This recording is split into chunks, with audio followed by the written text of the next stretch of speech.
रात के अंधेरे में जब दुनिया सो रही होती है, तब धरती का सबसे बड़ा रहस्य जाग रहा होता है।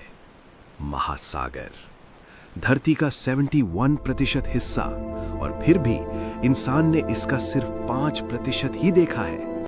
सोचो, बाकी 95% में क्या छुपा होगा। सबसे गहरा स्थान मरियाना ट्रेंच, लगभग 11 किलोमीटर की गहराई। इतनी गहराई कि अगर माउंट एवरेस्ट को इसमें डाल दिया जाए तो वो भी अंधेरे में गायब हो जाए। वहां सूरज की रोशनी नहीं पहुंचती, सिर्फ अंधेरा और ऐसा प्रेशर जो किसी भी इंसान को पल भर में कुचल दे। पर सबसे डरावनी बात ये नहीं है। डरावनी बात ये है कि इतनी गहराई में भी जिंदगी मौजूद है। ऐसे प्राणी जिन्हें देखकर लगता है जैसे वो किसी और ग्रह से आए हों। जैसे एंगलर फिश।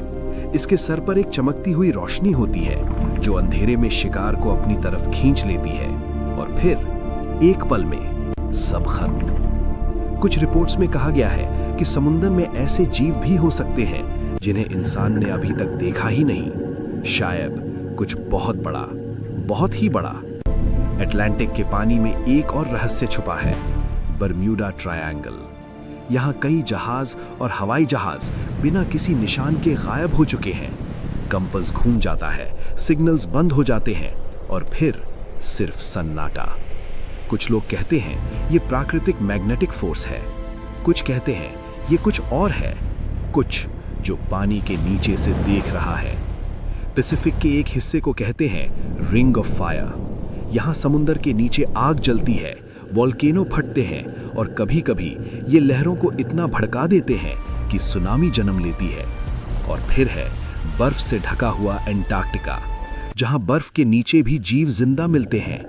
ऐसी जगह जहां इंसान का रहना नामुमकिन है, फिर भी कुछ तो वहां जिंदा है। और समुंदर का सबसे बड़ा जीव ब्लू व्हेल, 100 फीट से ज्यादा लंबी। इसका दिल एक छोटी गाड़ी जितना बड़ा। सोचो, अगर इतना बड़ा जीव मौजूद है तो क्या समुंदर के सबसे अंधेरे हिस्से में इससे भी बड़ा कुछ हो सकता है? कुछ ऐसा जो कभी ऊपर नहीं आता, कुछ ऐसा जो सिर्फ इंतजार कर रहा है। महासागर शांत लगता है, पर उसकी गहराई में राज उबल रहे हैं। और शायद जब अगला बड़ा खोज होगा तो दुनिया को पता चलेगा कि हम इस ग्रह पर अकेले नहीं थे।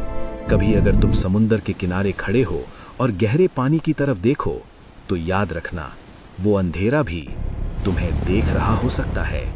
अनसुलझे रहस्यों को जानने के लिए अभी सब्सक्राइब करें।